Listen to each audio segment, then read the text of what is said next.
여러분 안녕하십니까?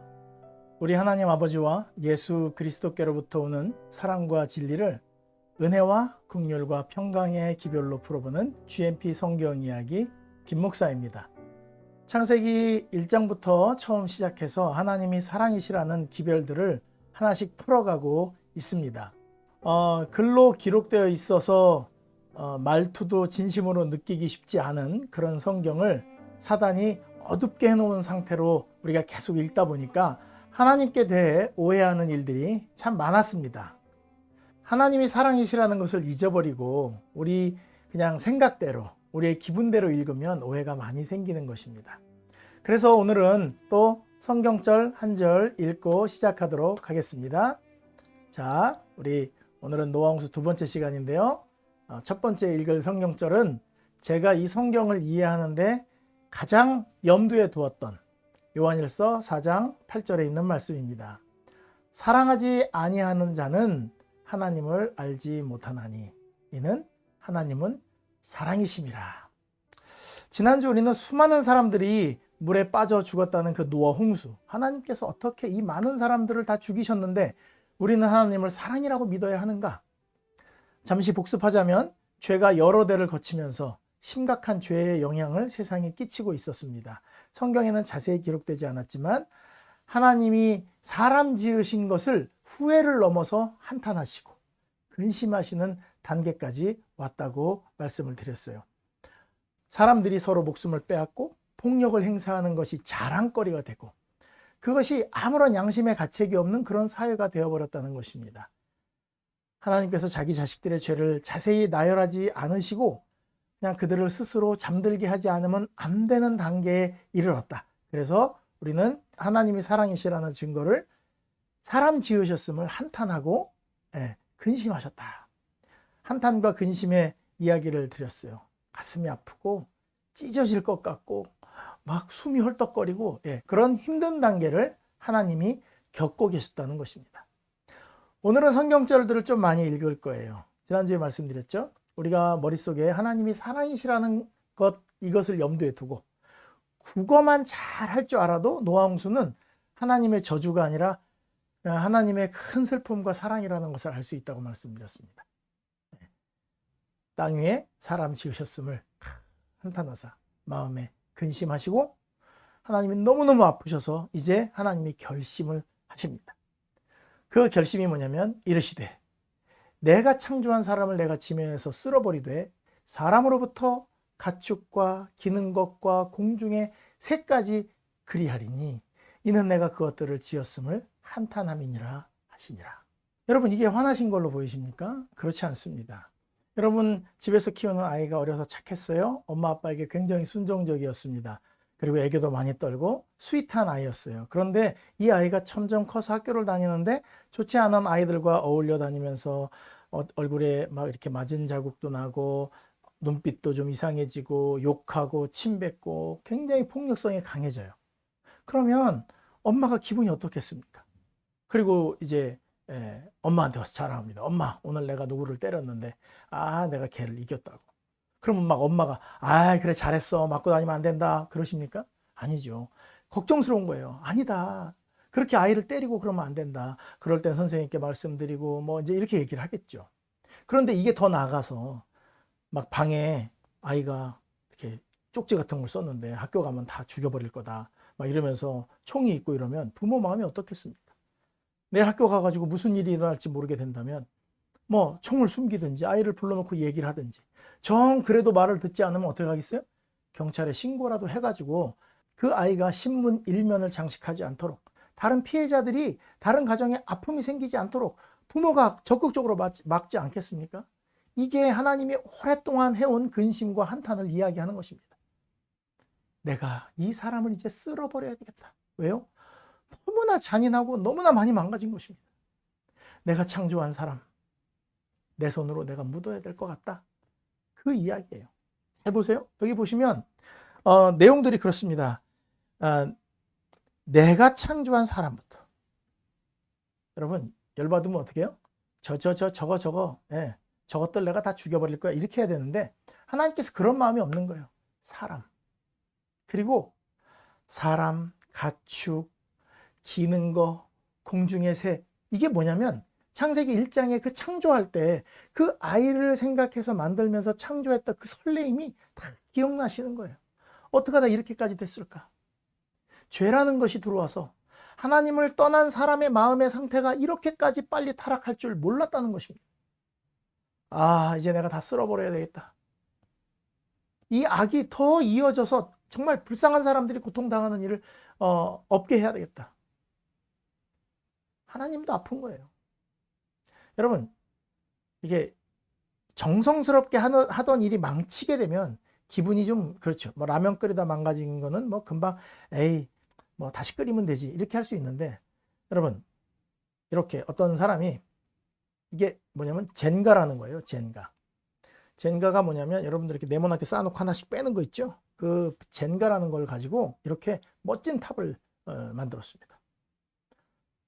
이렇게 멋진 탑을 다 만들어 놨는데 인터뷰를 하던 사람이 그 앞을 지나가다가 이걸 탁 쳐갖고 한 번에 쓰러뜨려 버린 것입니다. 그 사람의 이 황망함이란 이로 말할 수가 없는 것이죠. 이건 움직이는 것도 아닌데.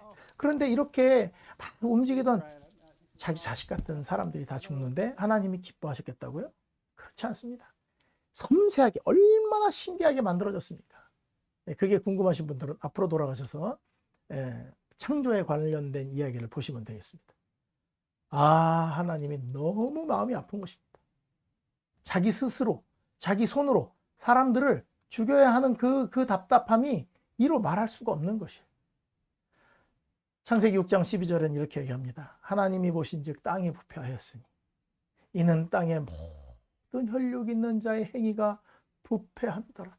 아이고, 우리 애가 이렇게 못되게 될 줄은, 이렇게 사람을 때릴 줄은 몰랐어. 이렇게 지금 통곡하시는 거예요, 사실은. 셋의 후손이나 가인의 후손이나 우리 6장 지난주에 말씀드린 것처럼 하나님의 아들들이 사람의 딸들의 아름다움을 보고 모든 자기가 원하는 여자를 데려다가 아내를 삼는다. 그냥 결혼의 문제가 아니라 이렇게 폭력적인 일들이 비일비재하게 일어나게 된 것입니다. 그래서 하나님께서 이야기합니다. 하나님이 노아에게 이르시되 모든 혈육 있는 자의 포악함이 땅에 가득함으로 그 끝날이 내 앞에 이르렀으니 내가 그들을 땅과 함께 멸할 것이다. 내가 할 거야. 노아야, 어쩌면 좋니? 아이고, 내가 이 일을 해야 돼. 이 얘기예요. 내가 멸망시킨다는 게 내가 죽여버리겠다 이런 자세가 아닌 것입니다. 지금도 사람이 사람의 생명을 대하는 게 아주 가볍지 않습니까? 그런 세상에 살고 있지 않아요? 하나님이 그런 사람들을 보는데 마음이 아픈 것입니다. 사람을 죽게 하다니요, 하나님이. 아니요. 이렇게 죽게 하는 것은 하나님의 뜻이 아니었습니다. 자, 이어서 계속해서 보겠습니다. 여기 이제 7절에 요 앞에 나온 이야기죠. 나의 창조한 사람을, 가슴 아픈 거예요. 내가 지면에서 쓸어버리는데 사람부터 육축, 기는 것, 공중의 새까지. 아까 계속 반복하시죠. 이게 왜 그럴까요? 이게 답답한 거예요. 아담과 하와를 위해서 만들어서 다 인간들을 위해서 보존해 준 건데 이것들까지 다 죽어야 되겠구나. 내가 땅과 함께 그들을 멸하시겠다. 여기까지는 하나님의 푸념입니다. 그래서 하나님의 대책이 나옵니다. 이걸 보면 하나님이 사랑이시라는 걸 분명히 알 수 있습니다. 자, 너는 옛날 성경에는 잣나무로, 근데 이제 개역개정에는 고르페나무로 너를 위하여 방주를 만들어라. 그 안에 칸들을 막고 역청을 그 안팎에 다 칠하거라. 네가 만들 방주는 이러하니 길이는 300규빗, 너비는 50규빗, 높이는 30규빗이라. 이야, 하나님께서 지금 방주를 지으라고 얘기를 하시는 거예요. 여러분, 죽이려면 그냥 죽이면 되죠. 방주는 왜 만들려고 그래요? 8명 살리려고요? 여러분, 8명 살리려고 만드는 매치고는 너무 크지 않습니까? 물론 동물들을 보존하기 위해서 그렇다고 치지만 그 동물들도 지금 살고 있는 수많은 종의 동료들을 한 쌍씩, 두 쌍씩, 뭐 7쌍씩 다 집어넣는다 할지라도 그 방주 반만 해도 충분합니다. 여러분, 하나님께서 이제 내가 홍수를 일으켜갖고 다 죽일 것이긴 하지만 방주 만들어라. 방주를 만들어서 살았으면 좋겠다, 그것입니다. 그 뒤로 또 하나님의 본심이 나옵니다. 자, 보세요.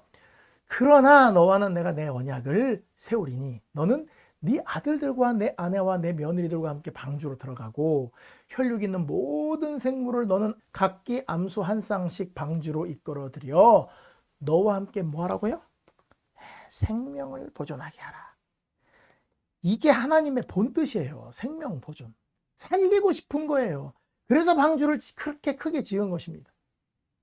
그리고요, 새가 종류대로, 가축이 그 종류대로, 땅에 기는 모든 것들이 종류대로 나오니까, 그 나올 것이니까 너는 뭐 해라? 생명을 보존하게 해라. 이게 하나님이 하고 싶은 것이었습니다. 이게 본심이에요. 모르시겠어요? 앞에는 통곡. 아이고, 내가 죽여야 된다. 죽여야 된다. 그런데 야, 크게 방주를 하나 만들어가지고 거기에 태울 수 있는 사람들은 다 태웠으면 좋겠다. 이렇게 얘기하시는 거예요. 제가 노아 방주를 한번 보여드릴게요. 제가 직접 가서 찍은 사진입니다. 2017년에 저희 부모님과 함께 갔는데 그날 날씨가 별로 좋지 않았어요. 우리 교우님들이랑 갔을 때는 날씨가 좋았는데 좋지 않았어요. 그런데 방주가 뭐 이렇게 보면 아이 저게 뭐가 커 그러는데 요 밑에 버스를 보세요. 이게 40에서 45명 들어가는 버스가, 근데 이제 좌석이 있는 버스가 아니고 이렇게 서서 가고 좌석은 조금만 있는, 훨씬 더 많은 사람들을 나를 수 있는 버스입니다. 여기도 버스가 한 대 있네요. 버스가 요만합니다. 높이가 15m입니다. 넓이가 25m고요. 그리고 길이가 140에서 150m쯤 됩니다. 축구장보다 훨씬 큰 그런 방주를 만들라 그렇게 했습니다. 여러분, 내부는요 얼마나 높은지 모릅니다. 제 몸보다 훨씬, 제 손으로도 이렇게 아름을 잴 수 없는 그런 나무들을 가지고 기둥을 만들었는데, 그냥 이것은 노아 홍수 시대의 그 규격을 가지고 그냥 세 칸으로 나눠라 그래서 세 칸 나누고, 문 하나 만들어라 문 하나 만들고 똑같이 만든 방주예요. 얼마나 크게 만들었는지 모릅니다.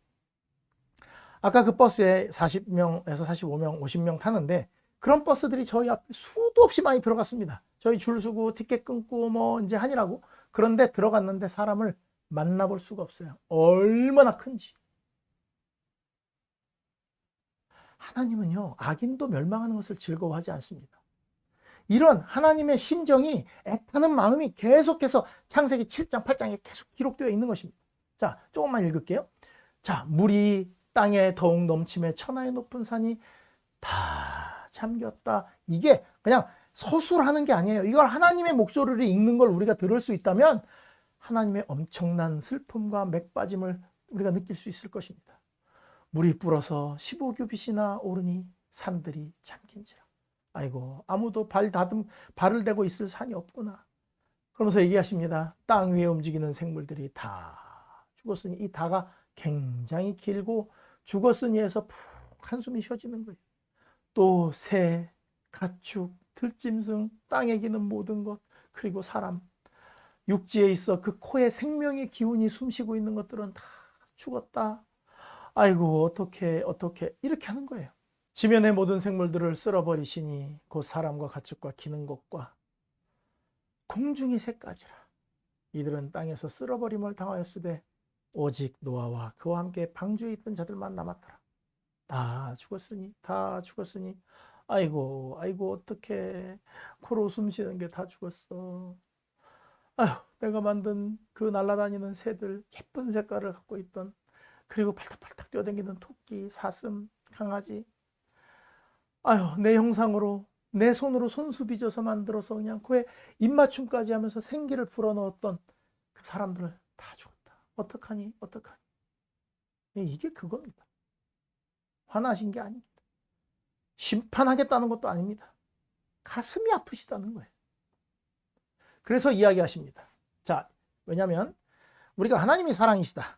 그리고 에스겔 33장 11절, 그리고 창세기 6, 7, 8, 9장 다 묶어서 하나로 하나님을 이해해 봅시다.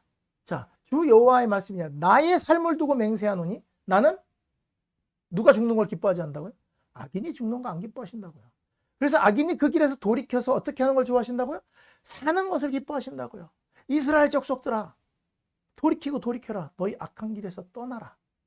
어찌 죽고자 하느냐. 한마디로 속이 터지는 거예요. 하나님 가슴이 얼마나 아팠는지 모릅니다. 애가 말을 안 들어요. 엄마 말을. 제발 그러지 말아라. 게임 그렇게 오래 하지 말아라. 어?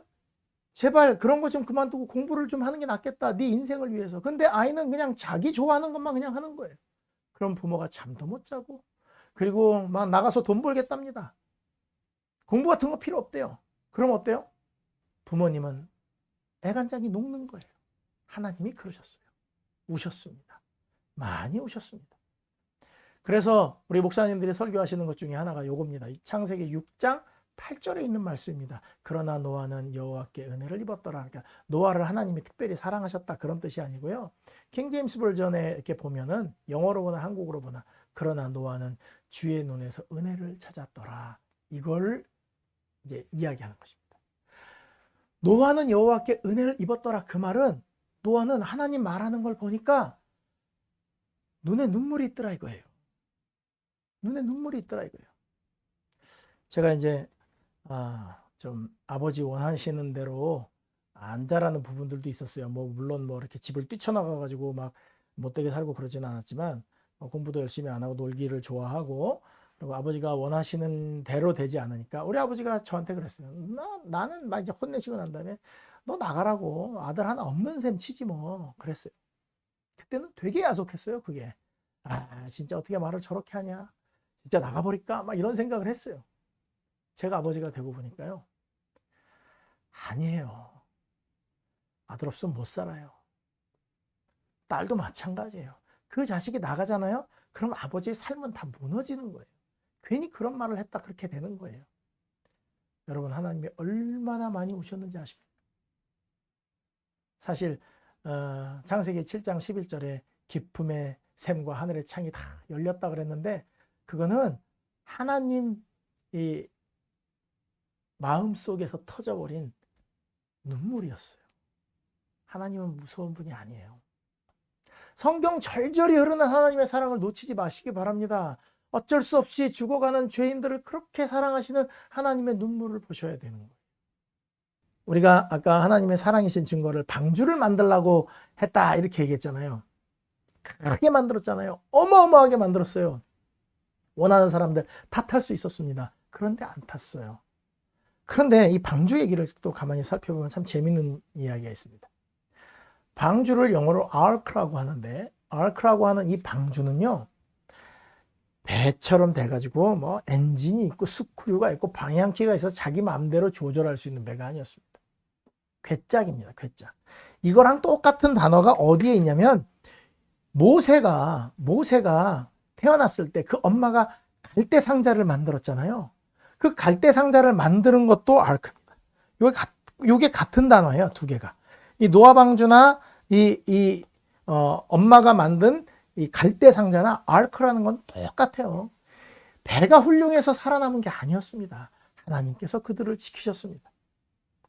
이 배가 홍수를 견딜 수 있을 만큼 튼튼하게 지어진 것일까요? 그렇지 않습니다. 하나님께서 함께 하시고 그들을 아라랏산으로 인도하시고 그래서 그들이 거기 정착하게 되면서 그들에게 목숨이 주어진 것이지 하나님께서 인도하지 않으셨다면 정말 그 배에 갇혀서 얼마나 힘들었겠습니까? 여러분 죽은 사람이 힘들까요? 배에 있는 사람이 힘들까요? 죽는 사람은 한두 시간만 고생하면 죽습니다. 물에서 꼴딱꼴딱하고 뭐 두려움이 좀 있겠죠. 그런데 배를 타잖아요. 그러면 막 폭풍과 거세지고 막 이렇게 파도를 타고 다니면 올라갔다 내려갔다 막 배멀미 해보셨어요? 토하고 어질어질하고 견딜 수 없는 그런 배멀미를 겪어야 되는 거예요. 그래서 신앙을 하는 사람들이 세상을 살아갈 때 참 힘듭니다. 왜냐하면 이 방주라고 하는 예수님, 예수님을 상징하는 방주, 교회에 들어와 있기 때문에 그렇습니다. 아이고 냄새 많이 납니다. 왜냐하면 그 안에 있는 모든 동물들이 변비가 아니라 먹고 싸고 하니까 그런 냄새들이 좀 나기도 해요.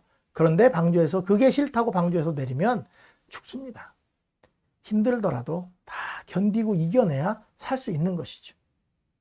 하나님께서는 이 사람들을 다 방주에 넣었다가 여러분 노아 홍수 기간이 거의 1년이 넘습니다. 그 1년이 넘는 기간 동안 하나님께서 그들을 잘 보살펴 주셨습니다. 그리고 마지막 결정적으로 하나님이 사랑이시라는 증거는요. 우리는 잘 이렇게 생각하지 않지만 그 뒤에 하나님께서 진짜 살아계신 증거가 또 나옵니다.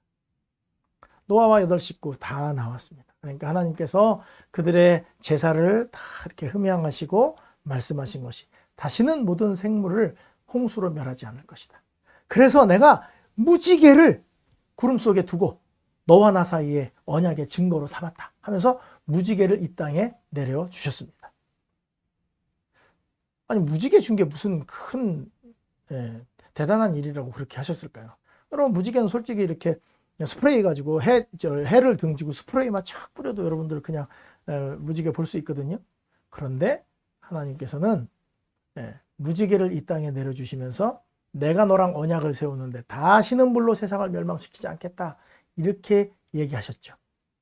자, 그게 무슨 뜻인지 이게 얼마나 큰 사랑인지 보여드리겠습니다. 자, 아름다운 무지개 이게 어디서 온 것일까요? 그냥 물과 햇빛의 반사로만 생기는 것일까요? 아니죠.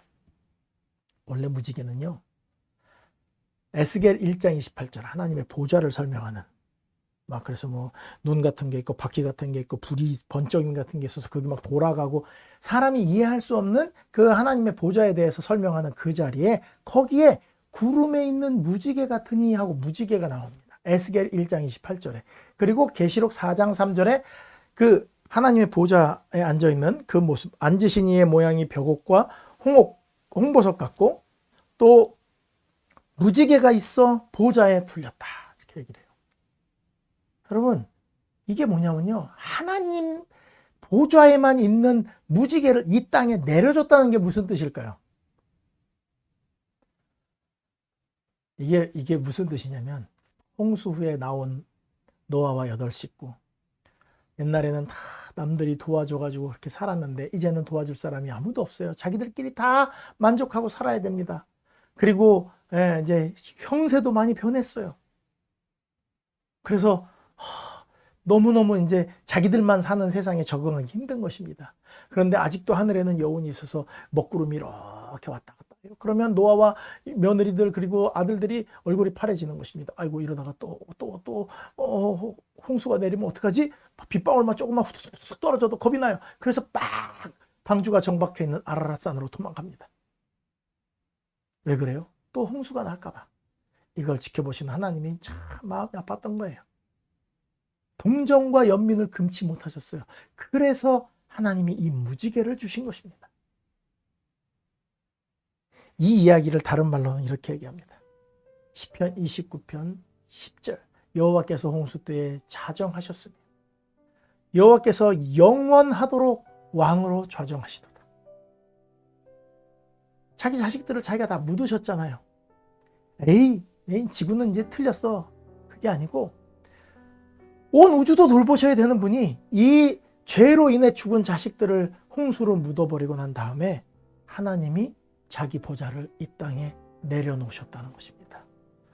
딴 데 갈 데가 없고 가고 싶은 데도 없는 것입니다. 난 이제 여기 있을래. 이 아이들 있는 자리라도. 여러분 제가 인터넷을 찾다 못 찾아갖고 사진은 보여드리지 못하지만 세상에 이런 일이에 26살짜리 딸이 교통사고로 죽은 엄마가 그 세상에 이런 일에 주인공으로 등장한 적이 있습니다. 이 아주머니는 매일 낮이고 밤이고 시간 될 때마다 이 자기 딸의 공동묘지를 찾아옵니다. 그 묘지에다가 바닷바람이 세게 들어온다고 벽돌이랑 해가지고 비닐로 이렇게 막아놨어요. 여기 바람 들어가지 않게. 그리고 딸이 평상시에 읽던 그리스도인이었던 것 같아요. 생명의 그 잡지가 있거든요. 생명의 삶이라고 하는 그런 잡지책을 읽어줍니다. 딸과 대화하는 것입니다. 무덤 속에 죽어서 아무것도 알지 못하지만 마음속에서는 이 아이를 보낼 수가 없는 거예요. 딸이 자주 애용하던 귀걸이, 머리핀 이런 것들이 있는 함을 그 위에다 갖다 놓고요. 그리고 그 옆에 앉아서 사람들이 깜짝 놀라요. 한밤중에 불빛이 하나 있어가지고 거 가보면 아주머니가 무섭지 않으세요? 무섭지 않답니다. 왜? 내 딸이 여기 있는데 뭐가 무섭냐는 거예요. 여러분 하물며 일개 인간도 자기 자식이 자기보다 먼저 갔을 때 그것 때문에 가슴이 아파서 그 무덤을 떠나지 못하는데 하나님께서 아이고 속 시원하다, 말 안 듣는 것들 다 죽었다, 이렇게 하셨겠냐 말입니다. 그리고 약속하십니다. 다시는 내가 너희들과 싸우지 않겠다. 다시는. 그래서 이 무지개를요, 다른 말로는 뭐냐면 천궁이라고 합니다. 궁. 이 활처럼 생겼잖아요. 이 천궁이라고 하는 것을 하나님이 이렇게 던져서 걸어놨다, 이렇게도 얘기하는 분들이 계십니다. 너랑 더 이상 안 싸울게. 싸워보니 너는 다치고 난 가슴만 아프다. 안 싸울게. 그 얘기입니다. 여러분, 지금 이게 무슨 상관이 있는가? 우리는 노아 홍수 시대 사람들과 밀접한 연관이 있습니까? 없습니까? 있죠. 왜요? 노아 홍수 때 죽었던 그 모든 짐승들과 사람들의 그것들이 이제 땅 속에 깊이 있다가 나온 게 뭐예요? 그 석유, 휘발유 이런 거잖아요. 그 사람들의 값이 올라가면 우리 주머니에서 지출도 커지고, 그 사람들 죽은 그 시체 값이 떨어지면 우리가 좀 살기 편하고 그러죠. 우리는 그 사람들과 아주 밀접한 연관을 가지고 살고 있습니다. 그런데 그보다 더 밀접한 것은 뭐냐면 예수님이 마지막 때를 걱정하시면서 이 이야기를 언급하셨습니다. 노아의 때와 같이 예수님이 이 말씀을 하시는 것 자체가 벌써 마음속에 막 울먹울먹 하는 거예요. 내가 노아의 때 얼마나 많은 사람들이 죽게 했는지 아느냐? 그들이 죽도록 내버려 뒀는지 아느냐? 홍수 전에 노아가 방주에 들어가는 날까지 사람들이 먹고 마시고 장가들고 시집가고 있으면서 홍수가 나서 그들을 다 멸할 때까지 깨닫지 못했다. 인자의 마지막 임함도 이와 같으리라. 무슨 뜻이냐면, 얘들아, 내가 그때 그 사람들을 많이 죽은 게 얼마나 마음이 아프고 속상한 줄 아니? 마지막 때는 제발 안 그랬으면 좋겠다, 이것입니다. 여러분, 오늘 이 말씀을 드리는 이유는 그 노아 홍수 때 그 죽어가는 사람들을 사랑하셔서 이 글을 남겨놓으신 하나님은 오늘 우리도 사랑하신다는 거예요. 그래서 우리가 다시는 그런 하나님이 사람들을 멸망시키는 자리에 여러분들이 서 있지 않기를 원하시는 것입니다. 그럴까봐 걱정인 거예요. 예언의 시기는 다 마쳤고 징조들도 많이 일어나고 있는데 왜 예수님이 재림하시지 않는가? 그것은 당신이 구원받을 준비가 되어 있지 않기 때문에 당신을 잃어버리시는 것이 너무 속상하셔서, 그래도 혹시 기회를 주면 하나님의 사랑을 깨닫고 돌아오지 않을까 하는 마음으로 오늘 하나님께서 여러분들에게 오늘도 은혜의 시간을 허락하시는 것입니다. 노아 홍수에 대한 하나님의 오해가 풀렸으면 좋겠습니다. 그분의 눈물을 우리가 이해할 수 있으면 좋겠습니다. 그리고 마지막 때 그분이 다시는 이런 아픔으로 눈물을 흘리시지 않게끔 우리가 하나님을 사랑으로 받아들이고 우리의 삶을 굴복하고 그분께 순종함으로 구원을 얻게 되시기를 간절히 바라면서 오늘 GMP 성경 이야기 노아 홍수 두 번째 이야기를 마치도록 하겠습니다. 다음 시간에 뵙겠습니다. 감사합니다.